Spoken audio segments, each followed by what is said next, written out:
Well, hi everybody. Welcome back to Music Theory. This is Music Theory 133 or Music Theory 2. So we're going to jump right in from where we left off on Chapter 7, which is known as Texture and Textural Reduction. And it's actually a pretty easy, straightforward chapter. It should be easy peasy for you guys. So there are a couple of important concepts, and I've got musical examples to back up these concepts. So when we're talking about texture, there are a couple things that you want to keep in mind. Some of the more general texture ideas are density, so how thick or thin is a piece. Are there a lot of voices? Is there just one voice, two voices, or are there, like 10 voices? So as an example of this, if you look at figure 7.1, we have a Haydn sonata, and this would be what we call thin density. Let's listen to this.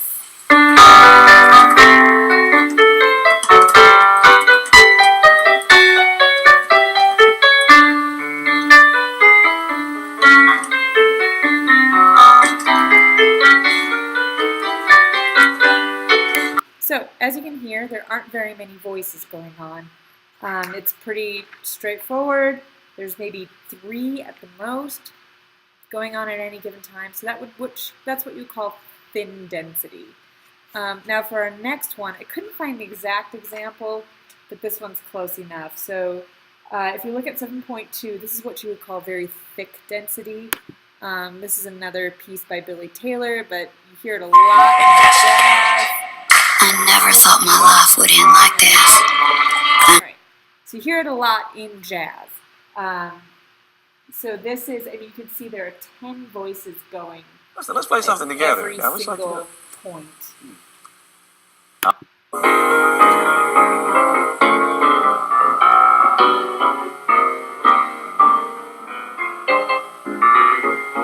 you hear it's very thick and lush and rotating. Lots of notes, lots of chords in each note. So lots of notes in each chord. So that is density. So it's just, and it's not, black and white. Some things will be somewhere in the middle and you'll have to make an argument for one or the other. Or you can just say, I don't think it's either. I think it's right in the middle. So, it's total gray zone. So the other thing to keep in mind is range. And range is a big one. So range is just the overall tessitura of the piece. So how low does it go? How high does it go at any point? So if you look at, if you're looking at figure 7.3, you'll come into the Berlioz Agnus Dei, and that is, and that would be considered a very wide texture. You've got everything from a low E flat, especially this first chord that one of these chords we're gonna hear. So you've got this very low D and then a very high F together. So you've got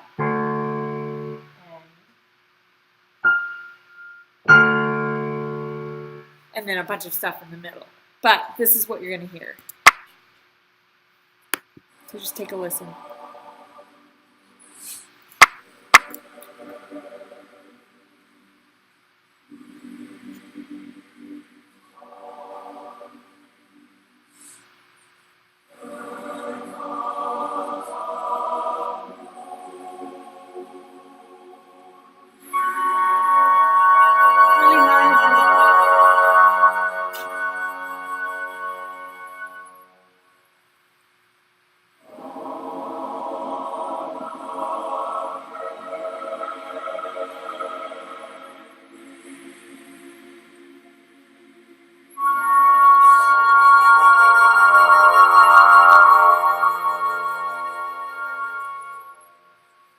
So that would be considered a very wide range, obviously.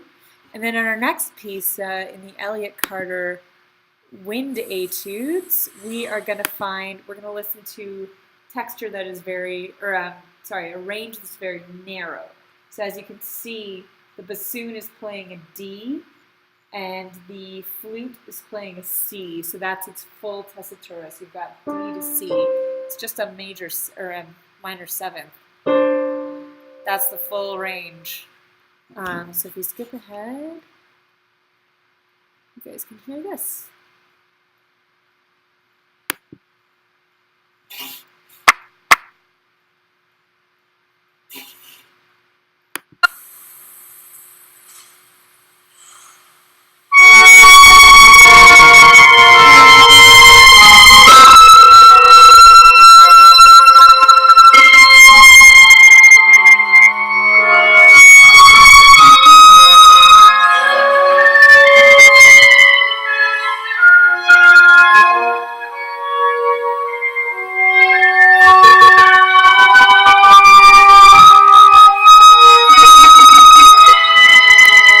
So that's really the main points of texture that you need to be able to identify.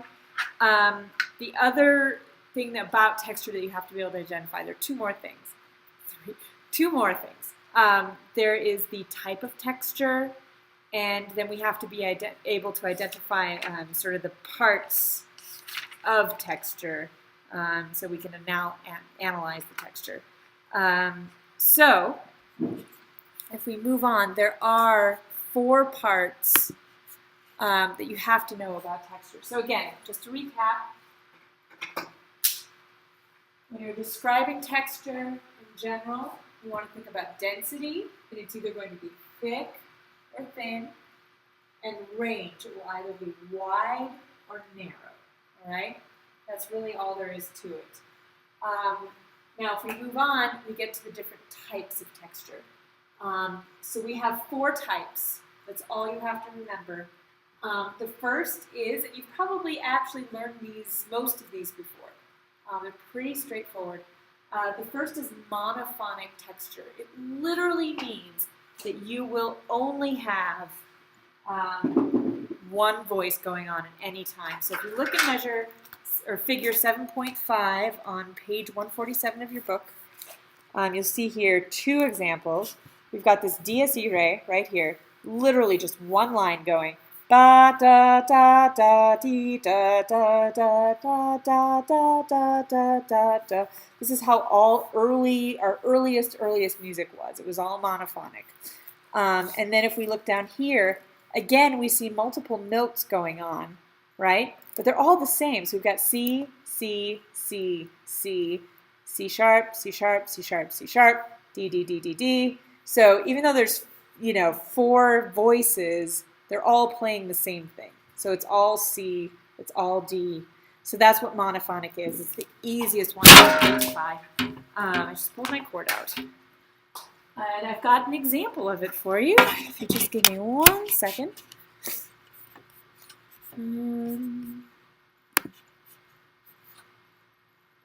So here's the John Philip Sousa's Washington Post March. And I'm just going to skip ahead because he does a little thing here.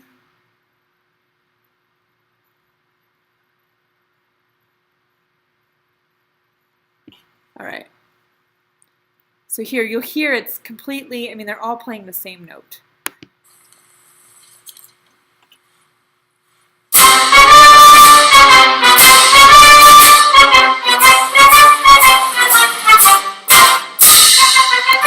So that's monophonic texture. Our next example is called polyphonic texture.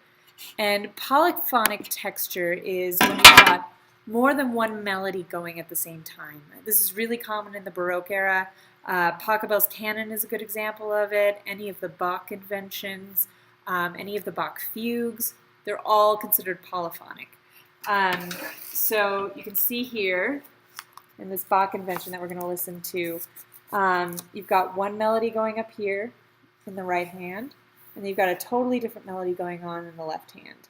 And they're complementary, but they're not the same. Now occasionally, you will see, not occasionally, actually pretty commonly, you'll see the same melody going, right? But it will just be displaced in sort of a canon. So it'll be going, you just can't have the same melody going at the same time. It could be the same melody, but it's got to be in different parts.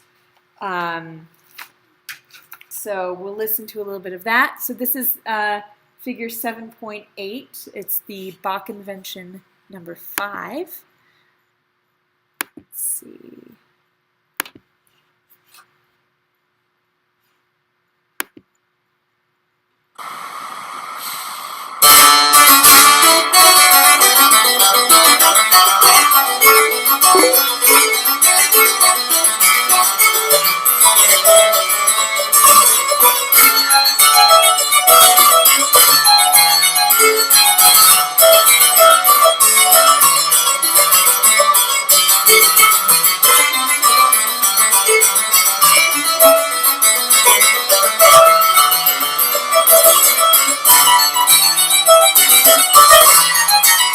So you've got two independent melodies. You've got the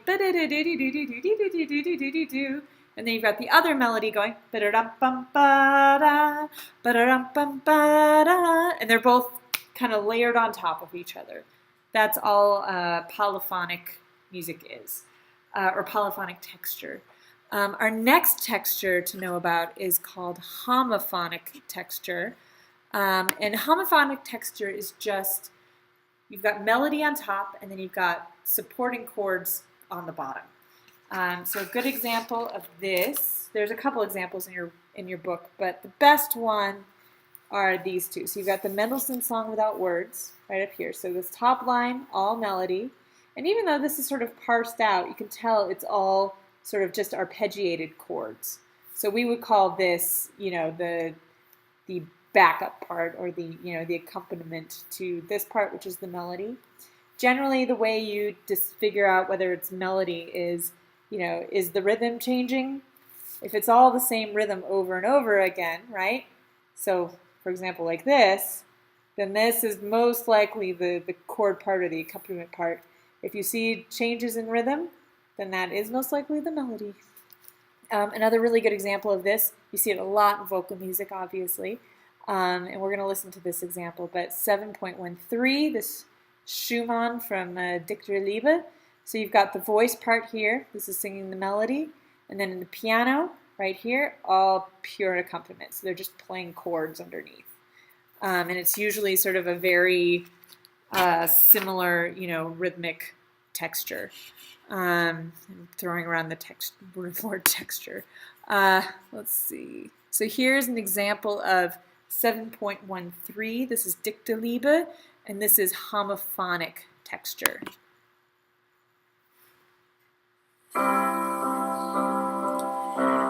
Ich grole nicht, und wenn das Herz auch bricht, ewig verlornes Lieb, ewig verlornes Lieb,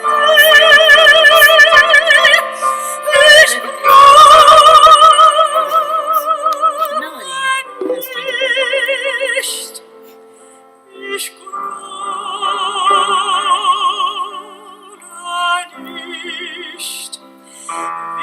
So that's homophonic texture.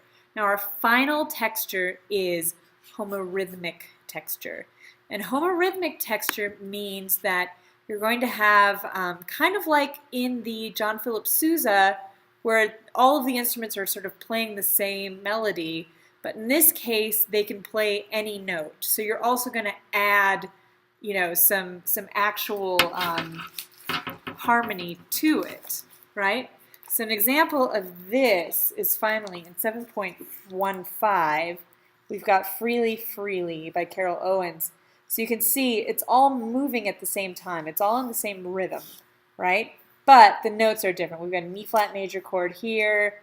We've got a, let me see, it's hard to see, an F major chord there. So you can see it's in chords as opposed to just all being the same notes.